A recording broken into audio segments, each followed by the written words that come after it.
ಅಂಬೇಡ್ಕರ್ ಜಯಂತಿಯ ಶುಭಾಶಯಗಳು.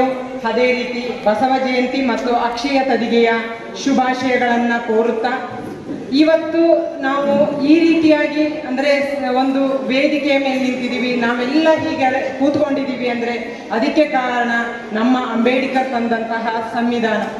ಇವತ್ತೇನಾದರೂ ಗಟ್ಟಿಯಾಗಿದೆ ಅಂದರೆ ಸಂವಿಧಾನದಲ್ಲಿ ಯಾವುದೇ ರೀತಿಯ ಕತ್ತಿ ಗನ್ನು ಮಾಡದಂಥ ಕೆಲಸವನ್ನ ಒಂದು ಲೇಖನದಲ್ಲಿ ಮಾಡಿದ್ದಾರೆ ಅಂತ ಅಂದರೆ ಅದು ನಮ್ಮ ಅಂಬೇಡ್ಕರ್ ಅವರು. ಇಲ್ಲಿ ಕಾರ್ಯಾಂಗ, ಶಾಸಕಾಂಗ, ನ್ಯಾಯಾಂಗ ಸುಭದ್ರವಾಗಿದೆ ಅನ್ನೋದಕ್ಕೆ ಕಾರಣ ಅಂಬೇಡ್ಕರ್ ಅವರು. ಈ ಅಂಬೇಡ್ಕರ್ ಬಗ್ಗೆ ಹೇಳಲಿಕ್ಕೆ ಪ್ರತಿಯೊಂದು ವಿಷಯವನ್ನ ಅವರು ಎಲ್ಲ ರೀತಿ ಡಿಗ್ರಿ ತಗೊಂಡ್ರು, ಶಿಕ್ಷಣಕ್ಕೆ ಆದ್ಯತೆ ಕೊಟ್ಟರು, ಪ್ರತಿಯೊಂದು ವಿಷಯವನ್ನ ಪ್ರಾಸ್ತಾವಿಕದಲ್ಲಿ ಬರ್ಮಪ್ಪನವರು ಹೇಳಿದ್ದಾರೆ.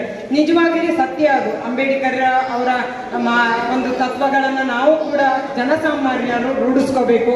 ಅದೇ ರೀತಿ 12ನೇ ಶತಮಾನದಲ್ಲಿ ಬಸವಣ್ಣನವರು ಬಿಜ್ಜಳರ ಮಂತ್ರಿಯಾಗಿ, ಬಿಜ್ಜಳರ ಅರಸರ ಮಂತ್ರಿಯಾಗಿ ಅವರು ಕೂಡ ಅನುಭವ ಮಂಟಪವನ್ನು ಸ್ಥಾಪಿಸಿ ಅಲ್ಲಿ ಕೂಡ ನಮಗೆ ಯಾವ ರೀತಿ ನ್ಯಾಯವನ್ನು ಕೊಡಬೇಕು, ಪ್ರತಿಯೊಬ್ಬರು ಕೂಡ ನ್ಯಾಯವನ್ನು ಮಂಡಿಸಲಿಕ್ಕೆ ಒಂದು ಅವಕಾಶವನ್ನು ಮಾಡಿಕೊಟ್ಟಂಥವರು ಬಸವಣ್ಣನವರ ತತ್ವಗಳನ್ನು ನಾವು ಕೂಡ ನಮ್ಮ ಜೀವನದಲ್ಲಿ ಅಳವಡಿಸ್ಕೋಬೇಕು ಅಂತ ಹೇಳ್ಬಿಟ್ಟು ನಾನು ನಿಮ್ಮ ಮುಖಾಂತರ ಹೇಳ್ತೀನಿ.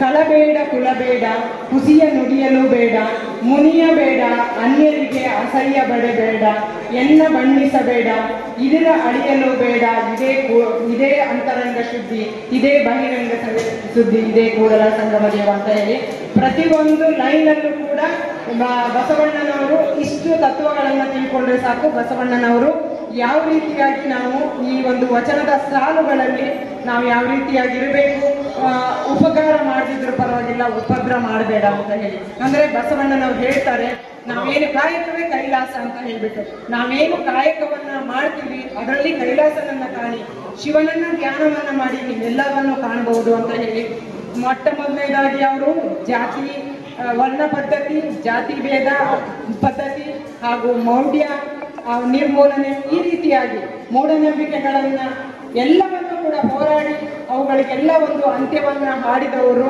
ಬಸವಣ್ಣನವರು. ಹಾಗಾಗಿ ಈ ರೀತಿಯಾಗಿ ಬಸವಣ್ಣನವರ ತತ್ವಗಳು ಈ ಒಂದು 3 ಜನ ಯಾರ್ಯಾರು, ಬಸವಣ್ಣನವರು, ಅಂಬೇಡ್ಕರ್ ಅವರು ಹಾಗೂ ಬುದ್ಧ, ಇವರ 3 ಜನದ ತತ್ವಗಳನ್ನು ನಮ್ಮ ಜೀವನದಲ್ಲಿ ಅಳವಡಿಸಿಕೊಂಡ್ರೆ ಸಾಕು, ನಾವು ಕೂಡ ಉತ್ತಮ ಪ್ರಜೆಯಾಗಿ ಉತ್ತಮ ಜೀವನವನ್ನು ನಡೆಸಬಹುದು. ಎಲ್ರಿಗೂ ಒಳ್ಳೆಯದಾಗಿ ಇಂಥ ಒಂದು ಕಾರ್ಯಕ್ರಮವನ್ನ ಆಯೋಜನೆ ಮಾಡಿರ್ತಕ್ಕಂಥ ಇಡೀ ಈ ದಲಿತ ಸಂಘರ್ಷ ಸಮಿತಿಯ ತಂಡಕ್ಕೆ ನಾನು ಅಭಿನಂದನೆಗಳನ್ನು ಹೇಳ್ತೀನಿ. ನನಗೂ ಕೂಡ ಅವಕಾಶವನ್ನು ಮಾಡಿಕೊಟ್ಟಿದ್ದಕ್ಕೆ ಈ ಸಭೆಗೆ ನಾನು ಧನ್ಯವಾದಗಳನ್ನು ಹೇಳ್ತಿ ನನ್ನ 2 ಮಾತಿಗೆ ವಿರಾಮವನ್ನು ಹೇಳ್ತೇನೆ. ನಮಸ್ಕಾರಗಳು.